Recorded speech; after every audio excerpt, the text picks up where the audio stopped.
Can you tell me a bit about how that went, how you got involved in that song, in that album, and Kanye in general? Well, I've been working with Kanye since about 2001 or 2002, since long before he was an artist or anybody really knew he wanted to be an artist.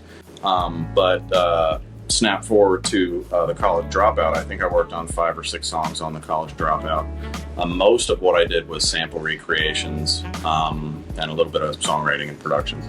On All Falls Down, he had this Lauryn Hill sample that had this nylon string guitar, and I had been like, you got to understand, during the College Dropout, the end of it, we were awake for about 2 weeks straight, and I'm not slightly exaggerating. It was probably the worst thing I've ever done to my body.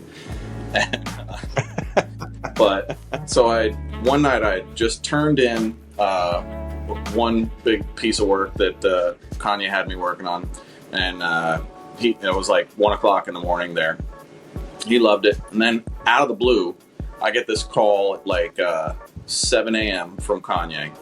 Dude, I got Selena Johnson. Yeah. Yes, I got Selena Johnson in the studio right now. I need you to cut this guitar part and send it right back to me immediately. And I'm like, send it.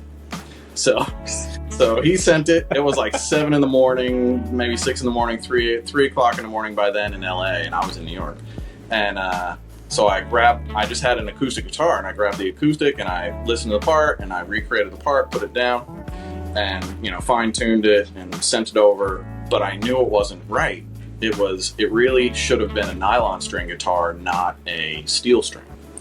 But when Kanye wants something, he wants it right and then, and there, that's that. Yeah. So after I turned that in at like 9 o'clock in the morning, I drove straight to Guitar Center and sat there in the parking lot till 10 a.m. until they opened, and then I went straight back to the nylon string section and pulled every single one down off the wall, played until I found a beautiful one that was really in tune and well intonated, and I took that one back and I recut the part, cleaned it all up, and resent it.